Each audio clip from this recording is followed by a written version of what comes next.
तो दोस्तों आज हो गया है 19 अगस्त 2020। बिहार समेत देश दुनिया की बड़ी और ताज़ा समाचार लेके आए सिर्फ आपके लिए। फटाफट खबर शुरू करते हैं। उससे पहले अगर चैनल को अब तक सब्सक्राइब ना किया हो तो फटाफट चैनल को सब्सक्राइब कर दे, लाइक कर दे, शेयर कर दे, ताकि इसी तरह की खबर आप हर रोज़ देख सके। चलिए शुरू करते हैं आज की पहली बड़ी खबर।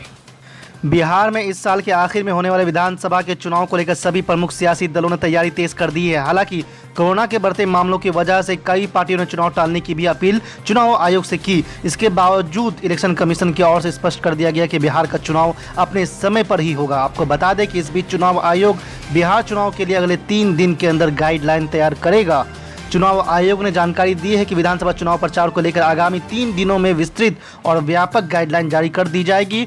कोरोना संकट के बीच होने वाले आगामी चुनाव को लेकर आज चुनाव आयोग में बैठक हुई, जिसमें आयोग ने राजनीतिक दलों की ओर से भेजे गए सुझाव पर विचार किया। साथ ही राज्य और केंद्र शासित प्रदेशों के मुख्य चुनाव अधिकारियों की ओर से भेजे गए सुझाव पर भी विचार किया गया। चुनाव आयोग ने कहा है कि सभी की तरह सुझाव पर विचार करने के बाद अगले 3 दिनों के अंदर चुनाव को लेकर विस्तृत गाइडलाइन जारी कर दी जाएगी। आज की दूसरी बड़ी खबर, आईपीएल 2020 के लिए चाइनीज कंपनी वीवो की जगह नए टाइटल स्पॉन्सर का हुआ ऐलान। वीवो को सीज़न 13 से हटाए जाने के बाद ड्रीम 11 को इस साल आईपीएल की टाइटल स्पॉन्सरशिप मिली है। आईपीएल के चेयरमैन ब्रिजेश पटेल ने पीटीआई से कहा है कि ड्रीम 11 ने 222 करोड़ रुपए में आईपीएल 2020 सीजन के लिए स्पॉन्सरशिप राइट्स खरीदे हैं। बता दें कि ये बोली वीवो के सालाना 440 करोड़ रुपए से 218 करोड़ रुपए कम है। ड्रीम 11 ने चीनी कंपनी वीवो की जगह लगभग 4.5 महीने के लिए टाइटल प्रायोजन का अधिकार हासिल किया है। टाइटल प्रायोजन अधिकार की होड़ में टाटा समूह भी शामिल था। हालांकि यह पता चला कि टाटा समूह ने अंतिम बोली नहीं लगाई।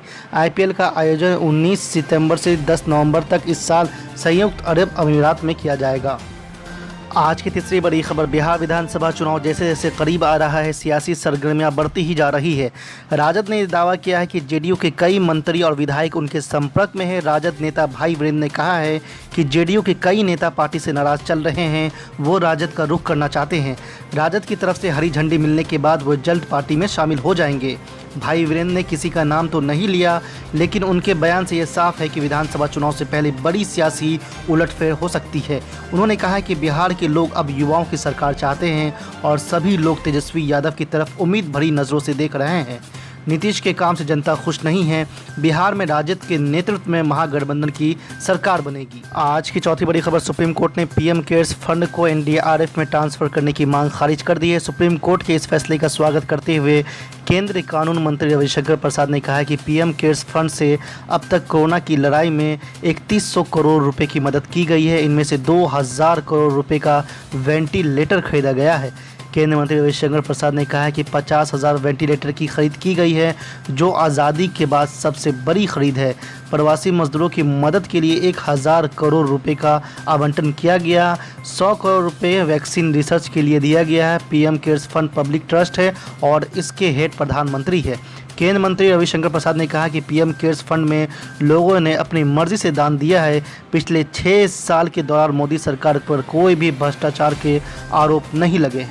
आज की पांचवी बड़ी खबर, ऑल इंडिया मजलिस इत्तेहादुल मुस्लिमीन के बिहार प्रदेश अध्यक्ष अख्तरुल ईमान उर्दू जुबान को लेकर दिखे चिंतित और नीतीश कुमार से पूछे तीखे सवाल। होने चाहिए थे 35,000 ही स्कूलों में है, 71,000 प्राइमरी स्कूलों के दरमियान। आपको मालूम होगा कि उर्दू दुश्मनी इस कदर है कि 27,000 जो टीईटी क्वालिफाई किए उर्दू के टीचर, 12,000 बच्चे डंडे खाते रह गए, उनकी बहाली नहीं हुई। उर्दू दुश्मनी का हाल इनका ये रहा है।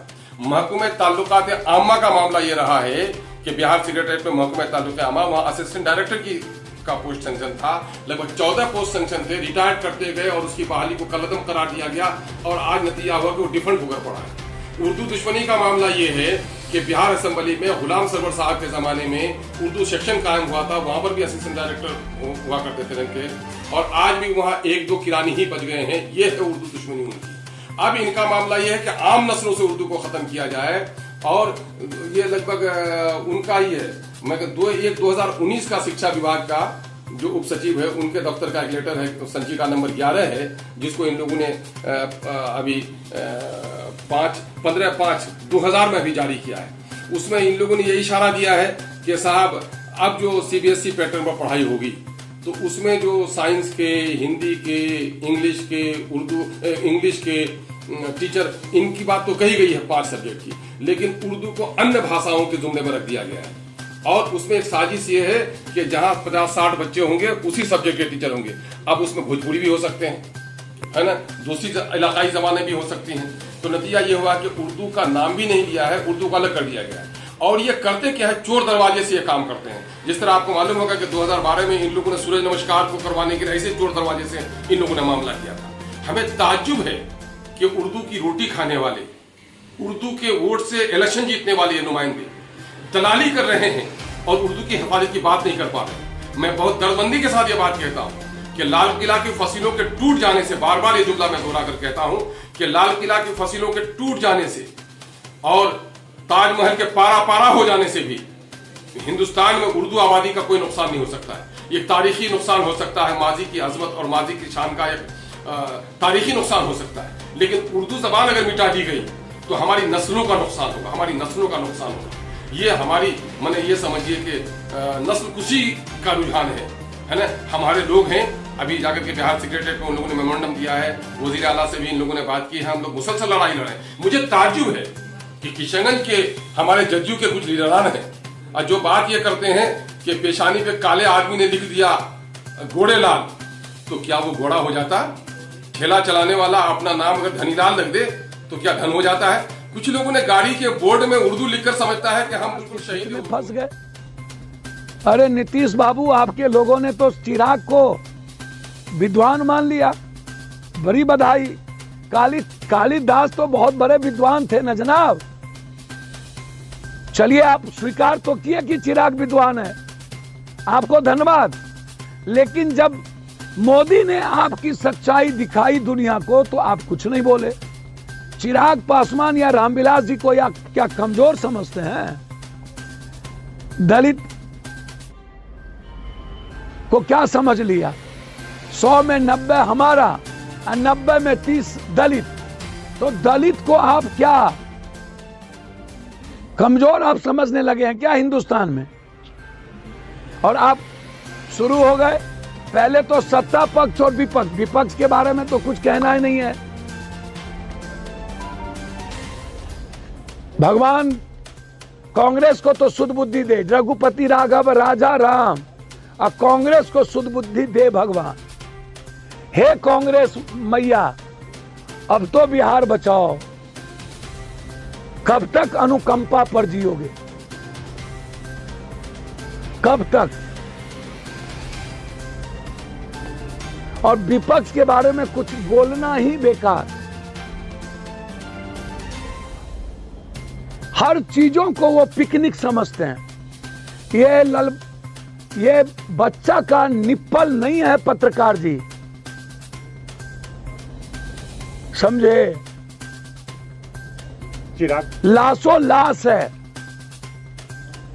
इसीलिए कांग्रेस से आग्रह करेंगे कि बिहार की जनता आपको देख रही है और एक नई आजादी की ओर बढ़ना चाहता है। 347 गांव हम गए, 104 पंचायत, 1.5 महीने में 1,64,000 किलोमीटर हम चले।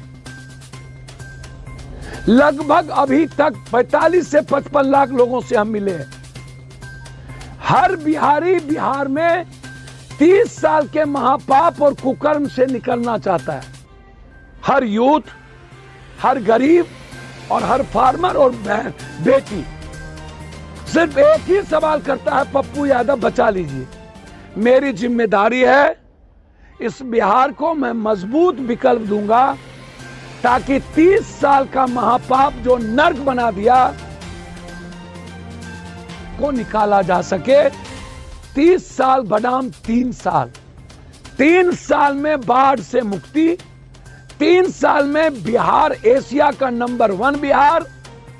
हाई कोर्ट में एफिडेविट देके प्रतिज्ञा पत्र के साथ हम आएंगे और बिहार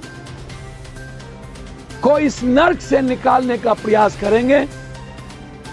आप इंतजार कीजिए, सितंबर के फर्स्ट वीक के बाद आपको मजबूत विकल्प नजर आएगा।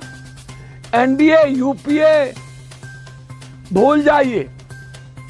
ये जो पप्पू यादव के पीछे पीछे पिकनिक मनाने जाने वाले लोग, बहुत मिला। और सुशासन बाबू, अपनी उपलब्धि मत गिनाइए। 7 निश्चय यूपीए के गवर्नमेंट में का था, आपने लूटा। जल नल हरियाली लूटा, पटना को डब्बा बना दिया। सबसे ज्यादा पलायन बिहार से आपने करवाया, सबसे ज्यादा एजुकेशन और हेल्थ कोलैप्स किया।